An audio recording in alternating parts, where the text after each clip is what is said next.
start since it's on time and anybody's welcome to join us. But we want to welcome you, and hopefully you're not uncomfortable with the camera, but Mr. Walsh wanted us to videotape so that hopefully tomorrow we can put these on YouTube or online and get it out to as many people that want to see it and that were unable to attend. So welcome to Reader's Workshop, and we have a PowerPoint presentation, and it's going to be really informal. We'll just go through each slide, and if you have a question or anything, we don't want to insult your intelligence by reading it to you. So we know that you're capable of reading it. So if you have any questions, please feel free to stop and ask us, all right? And we each, 6th, 7th, and 8th, are incorporating Reader's Workshop this year. Some of us have dabbled in it, but it's pretty much across the board this year.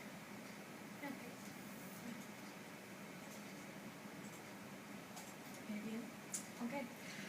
So Reader's Workshop is a child-centered approach to teaching reading that brings a real world of reading into the classroom. And this is just a quote by this author. And here you can see this is the benefits. And I think that overall it's not that we all sit and read the same story every day as was the traditional way maybe of teaching reading. But they are always reading at their own level, and most importantly, they're choosing what they want to read. So it's at their interest, and it just gets them to be more engaged with what they are doing.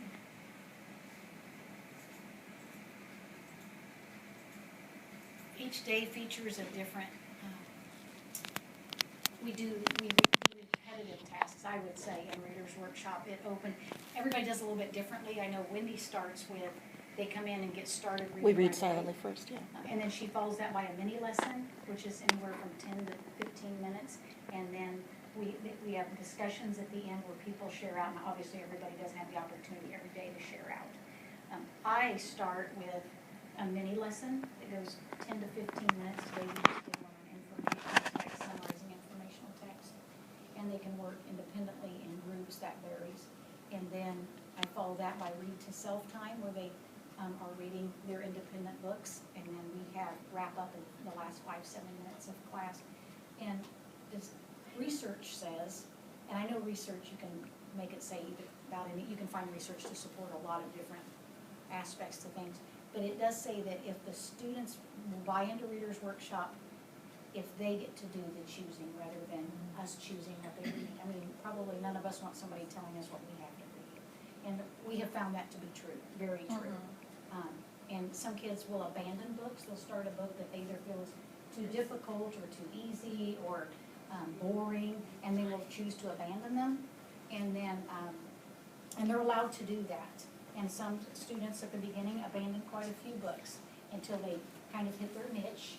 And then when you tell them it's time to read the self-time or independent reading time, you hear a lot of, yes. So they're really buying into it. And one thing that I can add to this is we've already had an increase in the number of books that have been checked out of our school library. It's already jumped higher at this point in the year than I think 40%. 40%. So we're seeing a huge turnover in usage in our library, which is always a good sign.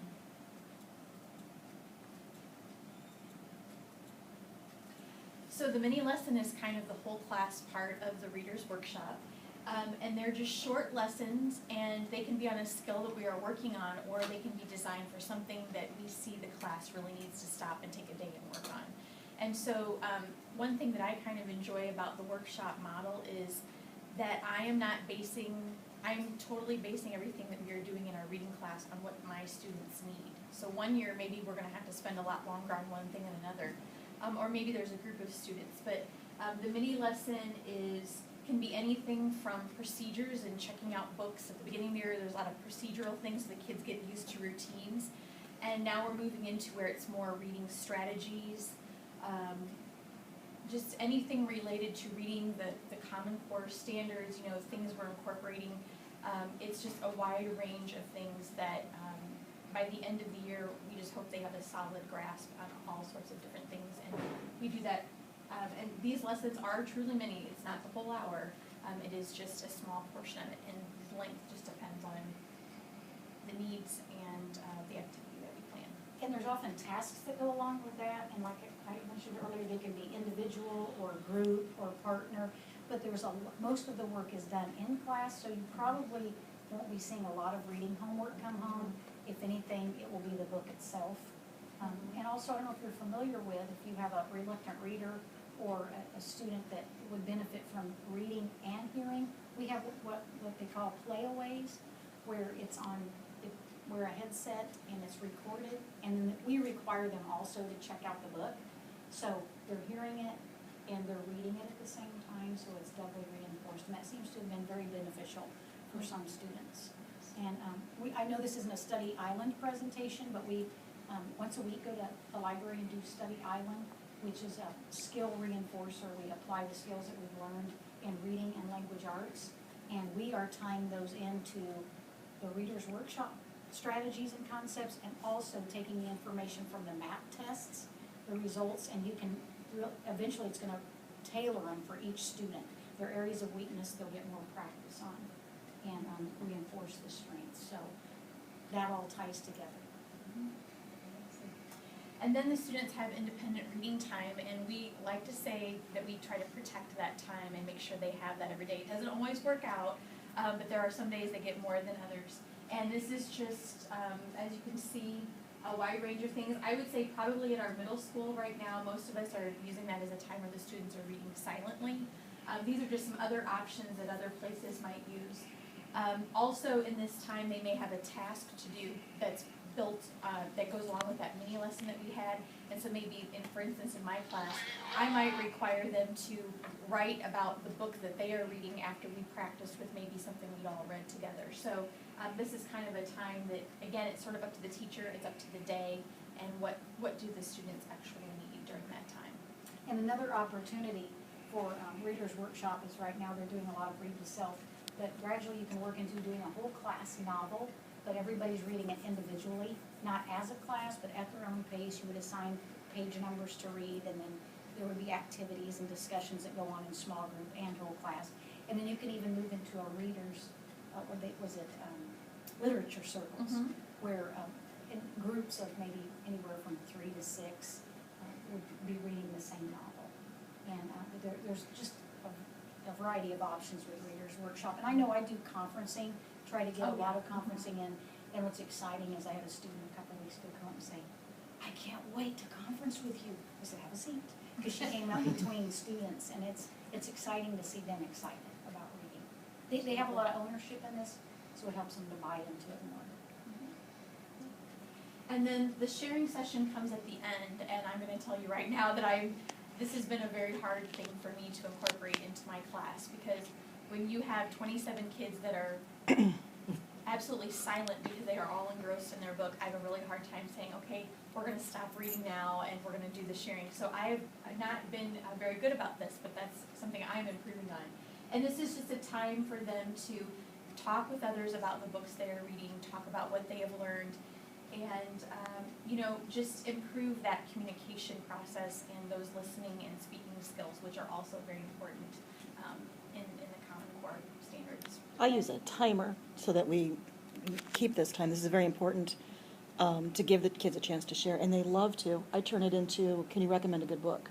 And if you are willing to share, I give them a Post-it note. They write the title and the author on the Post-it, and we have a board in the back of the room. And then they don't know this yet. We're going to turn that into a someday list, where they're going to choose books that they want to read someday to make it easier for them to find new books to read. Because we're going through them like they're nothing.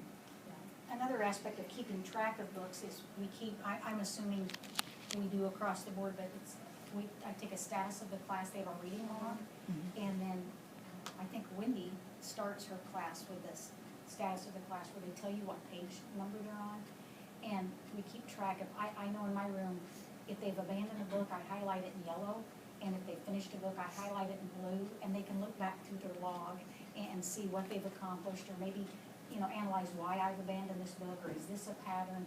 And it's interesting because that's something I do orally, and then they just say, you would think it would be disruptive, but they look so forward. They'll say, are you going to do status of the class? You didn't tell me how many pages I've read. Because I'll say, oh, great job, 47 pages. And then there have actually been students in the class that have chosen a book that they've heard someone report, I've switched books, now I'm reading, and then they'll discuss that. They'll say, I'll hear them go to that person and say, I want to read that book when you're finished. And so it doesn't take very long to do status of the class, and it lets them see their progress from the page before. Technically, they're supposed to be keeping their own reading log in a notebook. We do Reader's Workshop notebook, but they pretty much rely on me to do that. Theirs aren't as up to date as mine is. So if you, when you come to conferences, those will be in the Reader's Workshop notebooks. I always try to share what I'm reading too, and that usually creates a run in the library. They want to read the book, Yes. because you can make it sound interesting. That's exactly. You know. So the teacher's role in all of this is to really to differentiate the learning and the reading instruction for all of the students. And these are just some ways that we do that. And I kind of look at this as my role is just collecting data about each one of my students as readers and how can I make this experience better for them. We use a lot of, data from the MAP testing, just my observations as they are reading, things that we do in class, conferencing. All of these things are working together, and I think all of us have said at one point or another, this year at this point, we probably know our students better as readers than we've ever known students as readers. And that has been sort of an unexpected but a very nice benefit of using the workshop model. It's really helping us see them more as a unique reader instead of just part of a class. And when you're talking to them individually, then you get to know what they know personally, whereas novel units, I like novel units, I enjoy them. But if you're questioning the class and this person answers this correctly and this person answers this correctly and that person answers the next question correctly, you assume, oh, they've got it. And that's really 3 people that you've questioned, not the whole class. This, you know the person individually, what their strengths, their weaknesses are. So it's very beneficial for us. Mhm. These are just some questions we might ask a student when we conference with them. Sometimes the questions will be more tailored to the things that we've been learning in class, perhaps that week or unit or whatever we want to call it. But these are just some things, and the students actually get pretty good and very comfortable with answering these questions within just a couple of times. I think they're initially a little nervous because they don't know you as well at the beginning of the year, and so it doesn't take too long before they have lots that they want to say, and sometimes some students don't want to stop talking about the books they're reading, which is exciting, but we also have other kids we need to be talking to, so it's a lot of fun. And I know through Common Core, we're really getting informational text, which we refer to when we went to school as nonfiction, harder. So we can incorporate that a lot through the mini lessons and the tasks that we do in the mini lessons, because the students tend to pick literary or fiction books to read. So we incorporate informational text or nonfiction in the tasks that we do in the mini lessons. And we incorporate that cross-curricularly too. Yes, Through absolutely. time, and what we're doing in social studies or science. Exactly. And social studies and science and They math lend themselves to do, that. and do an excellent job of also incorporating the reading strategies. We try real hard at the middle school not to keep reading, but for it to be cross-curricular. And these are just some examples of things we may use to collect data on a student. And as you can see there, it's a very wide range of things, and the whole goal really at the very bottom is just that they're showing growth. And it's more important that the student realizes that than the teacher, and they can see what they've accomplished over the year and how far they've come. One example of this is in the 6th grade level, we had the students write goals at the beginning of the year, and a lot of them said, I want to read better. And so we're hoping by the end of the year, they're going to be able to focus in on something even more specific than just reading better, or someone said they just want to read longer books, that sort of thing. They're sort of general goals, and we hope by the end of the year, they will be able to specifically say, I know I need to do better on this next year, or this is a weakness I have, or this is a strength that I have when I read. And I will have to say that now that I've been thinking about my students in this way, when I read now, I catch myself doing the same things I have my students do. I say to myself, oh, my inner voice just said, I don't know what this word is, or I think I'm not as good at making inferences when I read as I thought I was. So it's been very reflective for me as well as a reader, and I think that'll only help my students as I kind of work through those things as well.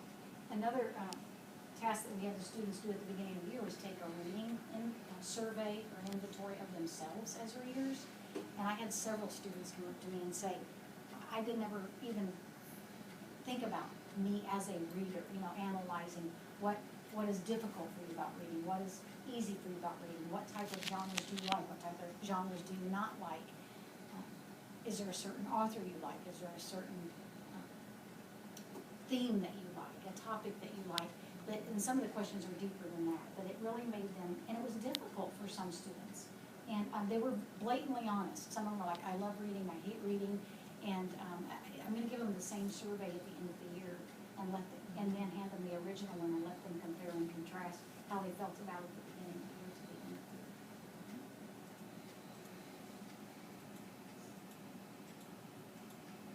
year. These are just some resources, some of which we have read and would be, a lot of these authors are very widely known as people who are leading the way and sharing this information with teachers. And so if you pick up one of our, we'll have a handout of this presentation. These would be some other sources perhaps for you if you have any other questions or if you're just curious about it and have some time to do some other reading.